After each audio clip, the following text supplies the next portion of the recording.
2021 മുതൽ 2026 വരെ കേരളത്തിൽ ഭരണം നടത്തിയ രണ്ടാം പിണറായി സർക്കാരിൻ്റെ മുഖമുദ്ര എന്ന് പറയുന്നത് ധാർഷ്ട്യവും സ്വജനപക്ഷപാതവും അഴിമതിയും ജനങ്ങളോടുള്ള വെല്ലുവിളി നിറഞ്ഞ സമീപനങ്ങളുമായിരുന്നു. സംസ്ഥാനത്തെ CPMൻ്റെ ഏറ്റവും ഉന്നതനായിട്ടുള്ള നേതാവായ പിണറായി വിജയൻ മുതൽ CPMൻ്റെ ഏറ്റവും കീഴ്ഘടകമായിട്ടുള്ള ബ്രാഞ്ച് കമ്മിറ്റിയുടെ സെക്രട്ടറി വരെയുള്ളവർ ഇത്തരം ജനവിരുദ്ധ സമീപനങ്ങളുടെ പ്രതിരൂപങ്ങളായിരുന്നു. അതുകൊണ്ട് തന്നെയാണ് ജനങ്ങൾ അവരെ തെരഞ്ഞെടുപ്പിലൂടെ ആട്ടിയകറ്റിയതും CPMന് ചരിത്രത്തിലെ ഏറ്റവും വലിയ പരാജയം ഈ നിയമസഭാ തെരഞ്ഞെടുപ്പിൽ സമ്മാനിച്ചതും. പലപ്പോഴും സർക്കാരിൻ്റെ ഭരണകൂടത്തിൻ്റെ ഭീകരതയ്ക്ക് ഇരയാകുന്ന സാധാരണക്കാരായിട്ടുള്ള ജനങ്ങൾ അതിനെതിരെ പ്രതിഷേധത്തിൻ്റെ ചെറു ശബ്ദമെങ്കിലും ഉയർത്തിയാൽ സൈബർ ക്യാപ്സൂളുകളുടെയും സൈബർ ആക്രമണങ്ങളിലൂടെയും അവരെ അടിച്ചമർത്തുന്ന സമീപനമാണ് കഴിഞ്ഞ 5 വർഷക്കാലവും കേരളത്തിൽ ഇടതുഭരണം നടന്നപ്പോൾ കൊണ്ടാടിയിരുന്നത്.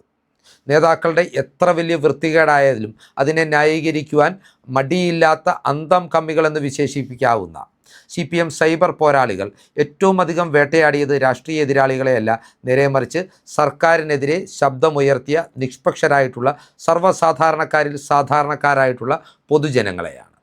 നമുക്കറിയാം, വീണ ജോർജും ആര്യ രാജേന്ദ്രനും PP ദിവ്യയുമെല്ലാം ഇത്തരത്തിൽ ജനങ്ങളുടെ മേൽ മെക്കിട്ട് കയറിക്കൊണ്ട് സർവ്വസാധാരണക്കാരായിട്ടുള്ള ആളുകളുടെ മൗലികാവകാശങ്ങൾക്ക് മേൽ കടന്നു കയറിക്കൊണ്ട് അവരുടെ ജീവന് പോലും ഭീഷണി ഉയർത്തിയിട്ടുള്ള വ്യക്തിത്വങ്ങളാണ്. വീണ ജോർജിൻ്റെ കാര്യം എടുക്കുകയാണെങ്കിൽ ആരോഗ്യമന്ത്രി എന്ന നിലയിൽ അവരൊരു സമ്പൂർണ്ണ പരാജയമായിരുന്നുവെന്ന് കഴിഞ്ഞ 5 വർഷക്കാലത്തെ നമ്മുടെ പൊതു ആരോഗ്യ സംവിധാനത്തിൻ്റെ സ്ഥിതിവിശേഷങ്ങൾ പരിശോധിച്ചാൽ നമുക്ക് മനസ്സിലാക്കുവാൻ സാധിക്കും. 2017 KK ഹർഷീന എന്ന യുവതിക്ക് സർക്കാർ ആശുപത്രിയിൽ വെച്ച് നടന്ന പ്രസവ ശസ്ത്രക്രിയയ്ക്കിടെ ഗുരുതരമായിട്ടുള്ള ആരോഗ്യ പ്രശ്നങ്ങൾ ഉണ്ടാക്കാവുന്ന നിലയിൽ കാര്യങ്ങൾ മാറിമറിഞ്ഞത്. അവരുടെ വയറിനുള്ളിൽ വെച്ച് കത്രിക ഉപേക്ഷിച്ചുകൊണ്ട് ആ വയർ തുന്നിച്ചേർക്കുകയായിരുന്നു ഡോക്ടർ ചെയ്തത്.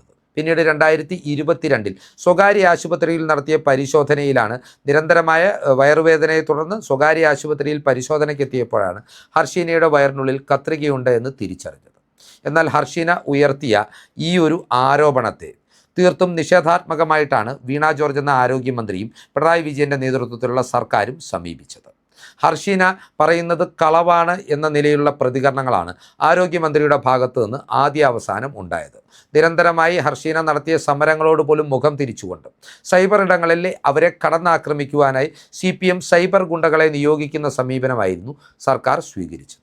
എന്നാൽ VD സതീശൻ്റെ നേതൃത്വത്തിൽ UDF സർക്കാർ അധികാരമേറ്റെടുത്ത് ആദ്യ മാസത്തിനുള്ളിൽ തന്നെ KK ഹർഷീനയ്ക്ക് സർക്കാർ സർവീസിൽ ആരോഗ്യ സർവീസിൽ ജോലി കൊടുക്കുവാനുള്ള തീരുമാനമാണ് കൈക്കൊണ്ടത്. അതായത് പിണറായി വിജയൻ്റെ ഭരണകൂടം വേട്ടയാടിയ ആ ഭരണകൂടത്തിൻ്റെ പാളിച്ച മൂലം, ആ ഭരണകൂടത്തിൻ്റെ അഡ്മിനിസ്ട്രേറ്റീവ് മെക്കാനിസത്തിൻ്റെ പിടിപ്പുകേട് മൂലം ആരോഗ്യപരമായിട്ടുള്ള ഗുരുതരമായിട്ടുള്ള അവസ്ഥകളെ നേരിടേണ്ടി വന്ന യുവതിയെ ഒരു സർവ്വസാധാരണക്കാരിയെ ചേർത്ത് പിടിച്ചുകൊണ്ട് ഒരു പ്രായശ്ചിത്തമായി അവർക്കൊരു സർക്കാർ ജോലി നൽകുവാനുള്ള VD സതീശൻ സർക്കാരിൻ്റെ തീരുമാനത്തെ ജനങ്ങൾ ഹൃദയത്തോട് ചേർത്ത് പിടിക്കുകയായിരുന്നു. വീണ ജോർജിനെ പോലെ തന്നെ പൊതുജനങ്ങൾക്ക് മേൽ മെക്കിട്ട് കയറിയ മറ്റൊരു CPM വനിതാ നേതാവാണ് തിരുവനന്തപുരത്തിൻ്റെ മുൻ മേയറായിരുന്ന ആര്യ രാജേന്ദ്രൻ. ആര്യ രാജേന്ദ്രനും ഭർത്താവ് സച്ചിൻ ദേവും ബന്ധുക്കളെ കൂട്ടി രാത്രി സവാരിക്ക് ഇറങ്ങിയപ്പോൾ തങ്ങളുടെ വാഹനത്തിന് സൈഡ് കൊടുത്തില്ല എന്നാരോപിച്ചുകൊണ്ട് തിരുവനന്തപുരത്തിൻ്റെ നഗരഹൃദയത്തിൽ വെച്ച് ഒരു KSRTC ബസ്സിന് കാർ കൊണ്ട് വിലങ്ങുകയുണ്ടായി. അതിനുശേഷം സച്ചിൻ ദേവും ആര്യ രാജേന്ദ്രനും അധികാരത്തിൻ്റെ തിളപ്പിൽ പുറത്തിറങ്ങിക്കൊണ്ട് ആ ബസ് ഡ്രൈവറെ പുലഭ്യം പറയുന്നതും നാം കണ്ടു. ഇതുകൊണ്ടൊന്നും കലിയടങ്ങാതെ ആ ബസ് ഡ്രൈവർ തനിക്ക് നേരെ അശ്ലീലാംഗ്യം കാട്ടി എന്ന് ആരോപിച്ചുകൊണ്ടൊരു കള്ളക്കേസ് കൊടുത്ത ആര്യ രാജേന്ദ്രൻ അയാളുടെ കുടുംബത്തെ അത്താഴപ്പട്ടിണിയിലേക്ക് തള്ളിവിടുകയായിരുന്നു. KSRTCയുടെ താൽക്കാലിക ഡ്രൈവറായിരുന്ന യദുവിനെ ഈ സംഭവത്തെ തുടർന്ന്, ഈ വിവാദത്തെ തുടർന്ന് സർവീസിൽ നിന്ന് പുറത്താക്കുകയും ചെയ്തു. അതോടുകൂടി ഈ വിവാദമുണ്ടായതിനു ശേഷം ഏറെക്കുറെ 2 വർഷക്കാലം യദുവിൻ്റെ കുടുംബം മുഴുപട്ടിണിയിലാകുന്ന സാഹചര്യവും ഉണ്ടായി. തങ്ങളുടെ വാഹനത്തിന് സൈഡ് നൽകിയില്ല എന്നാരോപിച്ച് ഒരു KSRTC ഡ്രൈവറുടെ തൊഴിൽ തെറിപ്പിച്ച ആര്യ രാജേന്ദ്രന് പിന്നീട് ജനങ്ങളാണ് മറുപടി നൽകിയത്. തിരുവനന്തപുരം കോർപ്പറേഷനിലെ CPMൻ്റെ ദയനീയ പരാജയത്തിനും അതുപോലെ തന്നെ തിരുവനന്തപുരം ജില്ലയിൽ നിയമസഭാ തെരഞ്ഞെടുപ്പിൽ CPMനുണ്ടായിട്ടുള്ള ദയനീയ പരാജയത്തിനും കേരളത്തിൽ CPMനുണ്ടായിട്ടുള്ള ദയനീയ പരാജയത്തിൻ്റെയും കാരണക്കാരി അല്ലെങ്കിൽ നിരവധി കാരണക്കാരിൽ ഒരാൾ ആര്യ രാജേന്ദ്രനാണ് എന്ന് ചൂണ്ടിക്കാട്ടിക്കൊണ്ടുള്ള നിരവധി പാർട്ടി ഘടകങ്ങളുടെ റിപ്പോർട്ടുകളും ഇതിനോടകം തന്നെ പുറത്തു വന്നിട്ടുണ്ട്. ആര്യ രാജേന്ദ്രൻ്റെയും പ്രചാരണത്തിന് പോയതുകൊണ്ടാണ് താൻ തോറ്റു തുന്നമ്പാടിയതെന്ന് മുൻ വിദ്യാഭ്യാസ മന്ത്രിയും നേമത്തെ സ്ഥാനാർത്ഥിയുമായ ശിവൻകുട്ടി തന്നെ തുറന്നടിക്കുകയും ചെയ്തു.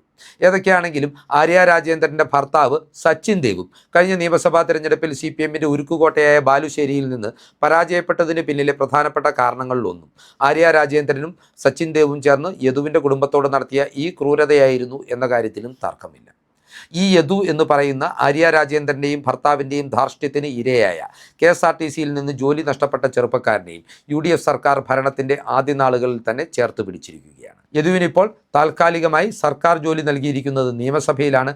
നിയമസഭയിൽ വാഹനമോടിക്കുന്ന ഡ്രൈവർ എന്ന താൽക്കാലിക പോസ്റ്റിലേക്കാണ് യദുവിനെ UDF സർക്കാർ നിയമിച്ചിരിക്കുന്നത്. ഏറ്റവും ഒടുവിലായി UDF സർക്കാർ ഇത്തരത്തിലൊരു തീരുമാനം കൈക്കൊണ്ടിരിക്കുന്നത് ADM ആയിരുന്ന നവീൻ ബാബുവിൻ്റെ കാര്യത്തിലാണ്.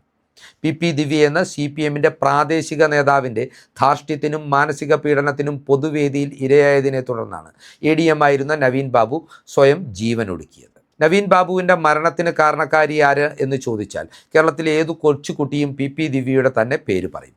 കണ്ണൂർ ജില്ലാ പഞ്ചായത്തിൻ്റെ അധ്യക്ഷയായിരുന്ന PP ദിവ്യ തൻ്റെ തോന്നിയാസങ്ങൾക്കും അഴിമതിക്കും കൂട്ടുനിൽക്കുവാൻ തയ്യാറാകാത്തതിനെ തുടർന്നാണ് പാർട്ടി അനുഭാവിയായിട്ടുള്ള, പാർട്ടി പശ്ചാത്തലമുള്ള കുടുംബത്തിൽ നിന്ന് വരുന്ന പാർട്ടിയുടെ സർവീസ് സംഘടനയുടെ ഭാഗമായിട്ടുള്ള നവീൻ ബാബു എന്ന മാതൃകാപരമായി സേവനമനുഷ്ഠിച്ചിരുന്ന സർക്കാർ ഉദ്യോഗസ്ഥനെ അദ്ദേഹത്തിൻ്റെ യാത്രയടപ്പ് ചടങ്ങിലേക്ക് കടന്നു കയറി പരസ്യമായി അധിക്ഷേപിച്ചതും അവഹേളിച്ചതും ഇതിൻ്റെ ദൃശ്യങ്ങൾ പകർത്തി കേരളമാകെ പ്രചരിപ്പിച്ചതും.